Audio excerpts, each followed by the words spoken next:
Wow. We have to realize what a spliss it is to be at a weekend like this. We said with 800, last night, 1,000 people who are focused on changing the world. It's like the Rosh Yeshiva said last night, it is a unique experience. As Rabbi Solomon said, we have to realize what can come out of having 800 people who want to change the world in one place. You're going to get people who are going back to Muncie and making a Shabbaton with 150 Belzer Hasidim. It's a major thing, change the community. You're going to get a group of women who are organizing secular women to go on JWRP trips. You have to realize what that group of women did. They took the achrayus on themselves. They went out, they recruited, they fundraised, they did everything for dozens of secular women. And this year they said they're going to take over 100. I mean, between everything. You have to realize these are the things that come out of a convention like this. Another example, people just going out, bringing people into their homes and recovering them while they're in their sleep. I mean, it's I don't think it's the first time that's ever been done. These are great things that can come out of a convention like this. So you have to ask yourself, what is going to come out this year from this convention? Anybody here can do that. Anybody. We have to realize the chashivas of this gathering this weekend. You know, it's a tremendous supposed to work with these great people who are the organizers here, right down from Chaim Sampson and Yossi Friedman and Mordechai Trok, Yoni Zakodinsky, Dr. Simcha Barnett, Yaakov Solomon, Moshe Zions from Toronto. We have to realize is there a greater staff who are up for a task that we have in front of us in this group here? I don't know of anyone. But I'll tell you what the real reason that you're all here today. The real person, with all deference to the wonderful words from Rav Solomon here, the real reason you're all here is Rav Noach Weinberg, our Rosh Yeshiva of Aish Torah. He had this tremendous drive to change the world. You had to understand what it was like to walk into Rav Noach's office. I had the split of being a Talmud, learning with Rav Noach. You'd walk into his office, you walk into his Rosh Yeshiva's office, you expect a real serious guy. You come in, and he turn to you, and he'd give you this smile, this total disarming smile. And then he'd come over to you, and he'd give you one of his trademark bear hugs, and then you'd sit down, and while you're catching your breath and recovering, he'd look you straight into the eye. And he says, Stu, this is how you're going to change the world. He'd say to any person walking into his office, this is how you can change the world. He had such clarity. He would always teach the first parak in the Ramchal. He would constantly teach this. Yesod HaChasidus, B'shorosh HaAvoda Tmimahu, Sheyizbarev V'yisames Etzel Adam Machavaso Be'olamo. He would teach, Rav Noach would teach us, you have to ask yourselves two questions. What is your purpose in this world? What am I doing here? And why is it important to me? Why does it matter to me? It says, those are the two main questions. What are we doing here? And this is the reason why Aish Torah is the organization it does. Rav Noach had that clarity, and he inculcated it into all of his Talmud and the thousands of people that he saw. And that's why Aish Torah goes out, and that's why Aish Torah their goal is not just to makar Yidden. It is to change the Jewish world and change the world. So he goes out and he forms a project Hazon. Aish Torah forms a project Hazon that does Kiruv Krovim and goes into all the schools and teaches them the Yesodis of Ma'amad Har Sinai. And then he forms Hasbara fellowships. The Israeli government comes to Aish Torah to a Kiruv organization, an Orthodox organization, to do Israel advocacy and teach the world about what they should love about Israel. You go to a Kiruv organization. You go to Hasbara fellowships. You go to, you have the, you have discovery seminars around the world. You have, these films that give awareness on Iran. What is a Kiruv organization doing about giving awareness on Iran? But we saw that the Rosh Yeshiva, Rav Feldman, said earlier that this is what we have to be involved in. Rav Noach understood this too. Rav Noach understood this because he looked at Aish Torah as a Vad Hatzalah, as an organization that looks what is the struggles of the Jewish people, and therefore it's our responsibility. What is your purpose? However you answer that question will determine the steps you take to achieve that purpose. And now, that's how Project Inspire came about. Rav Noach understood, if our goal is to change the Jewish world, we have to get a movement of people who are our army to help us change it. That's the only formula that's even going to work. We have to do that. That's the way. And it was his dream. He was always coming. It was Rav Noach who was pushing us to do it. Get the frum, go out into the Kiruv. That's the way we're going to make the change. And now we're here. And it's because you have that clarity. We need to have that clarity. So it's nice. We have to change the world. We have that big vision. But what I also want to tell you is on an individual basis, we also have to understand what we need to do. So I'm going to tell you a story that was a lesson that was taught to me by my wife, Andrea. And it was a story like this. It was one Erev Shabbos, actually Thursday night, and Andrea is, my wife, she's busy cooking a great Shabbos meal, and we're having a great, and the smells are permeating throughout the house, and it's busy, and everything's going great, and all of a sudden she gets a phone call.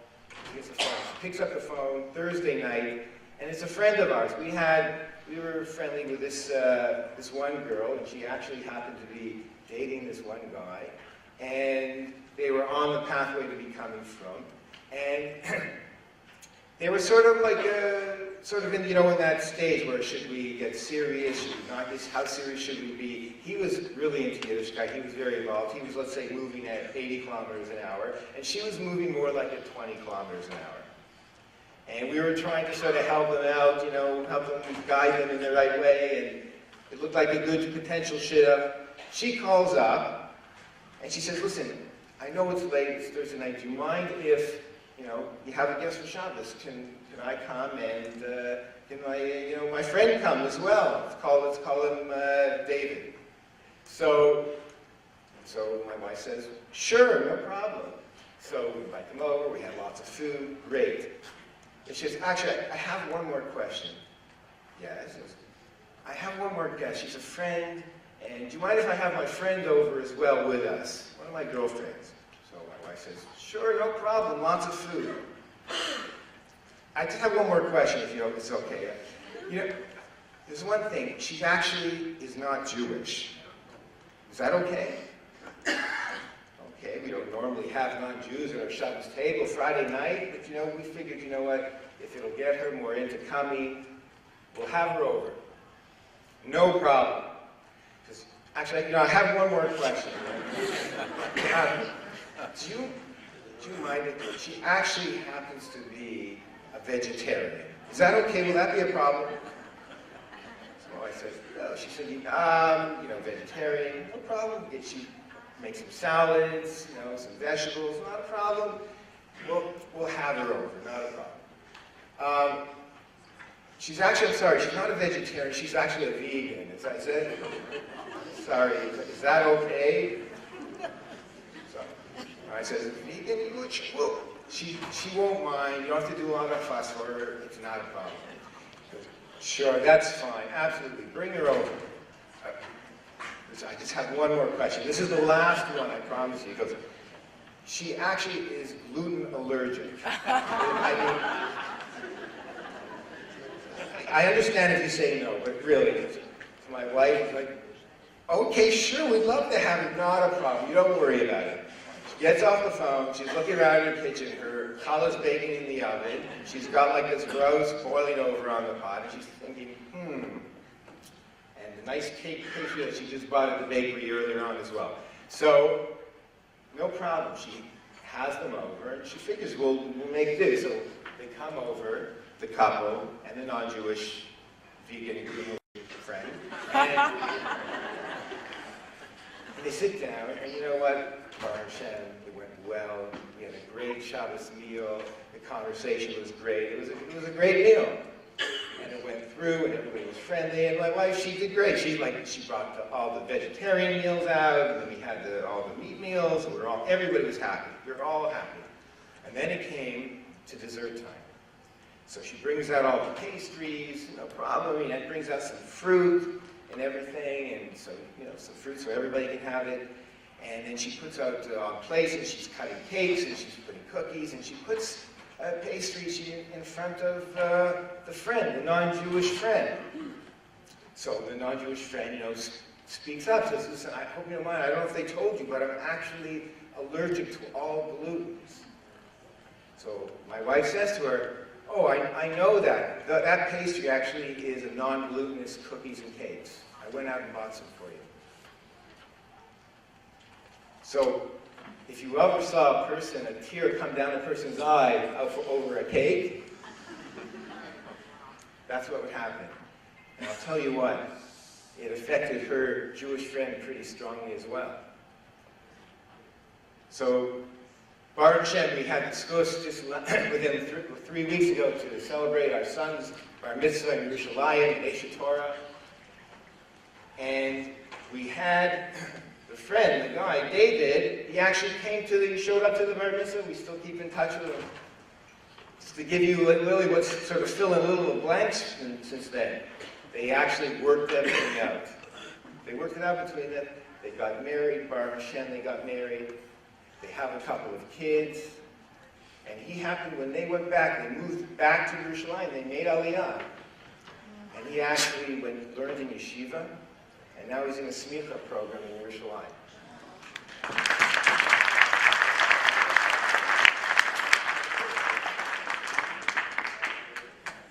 Now, I'm not pretending that it was our meal that, now we're getting married and I'm going to be a rabbi.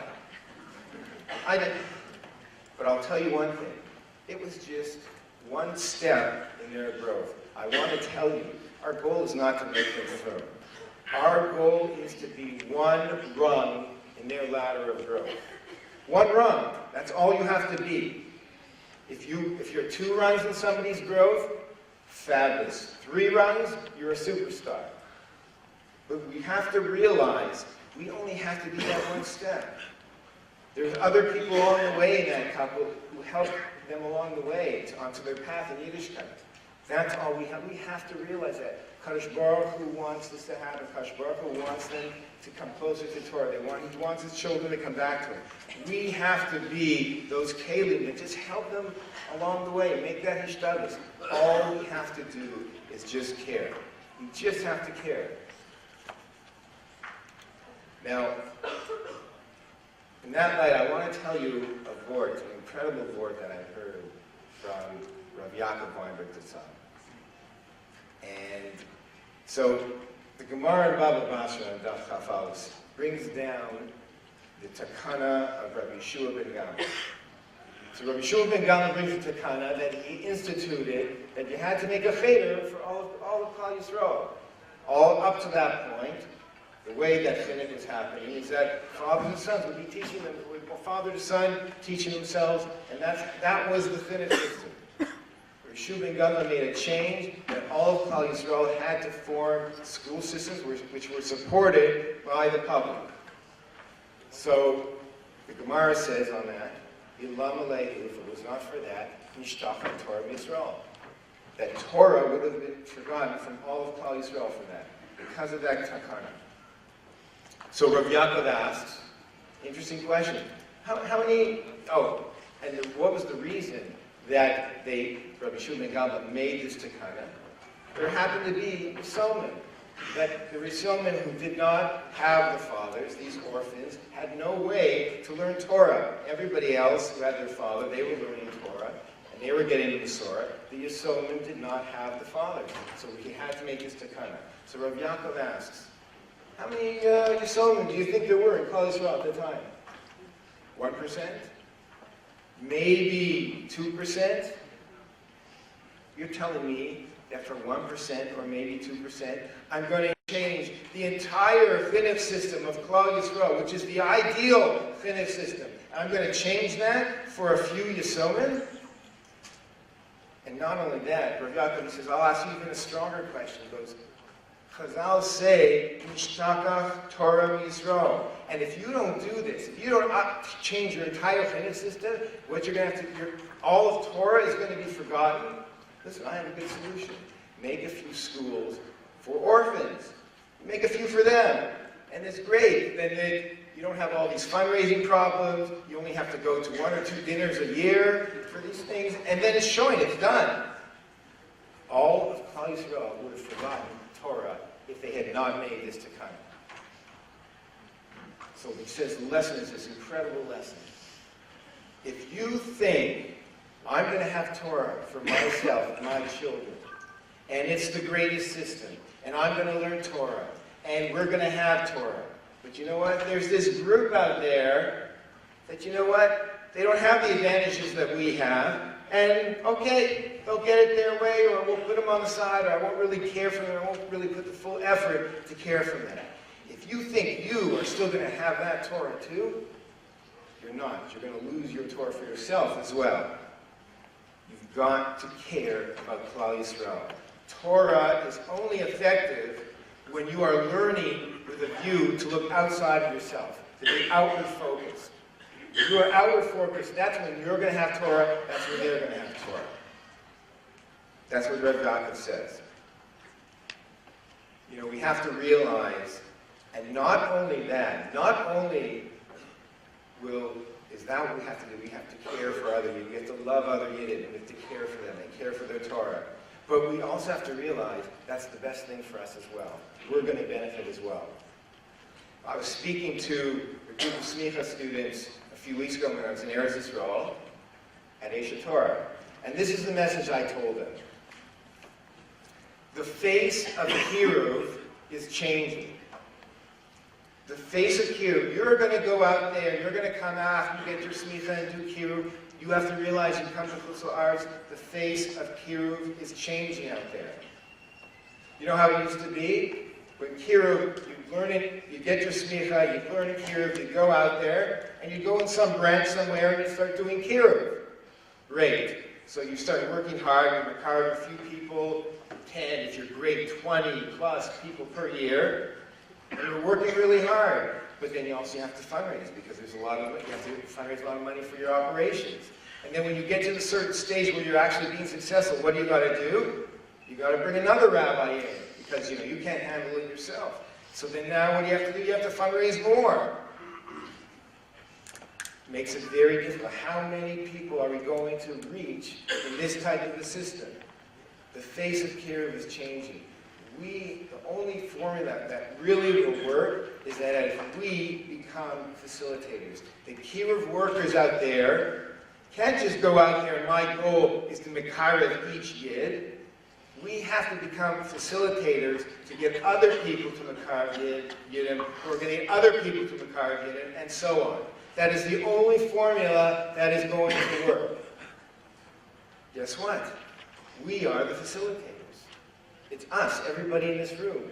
This is the only formula that makes sense financially. It's the only formula that makes sense logistically. There are over 5 million Jews in North America. 90% are unaffiliated. How can we get to them?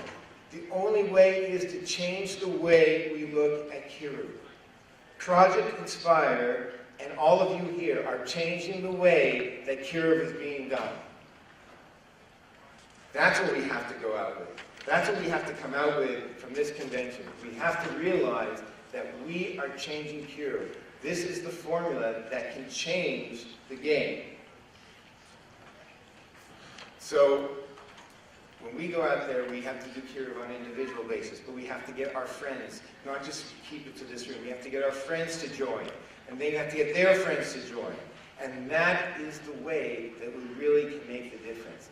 That is how a gathering of 800 people who are focused on changing the world can change the world. My bracha for everyone here, we should all be those kelim that HaKadosh Baruch Hu is using to bring his children back to him. That we too, in that process, not only are we bringing his children back to him, that we ourselves are getting our dvekus, and we ourselves are growing as a community. And that's really the steps that are ultimately going to bring Mashiach Tzidkeinu, the Terah B'Yameinu.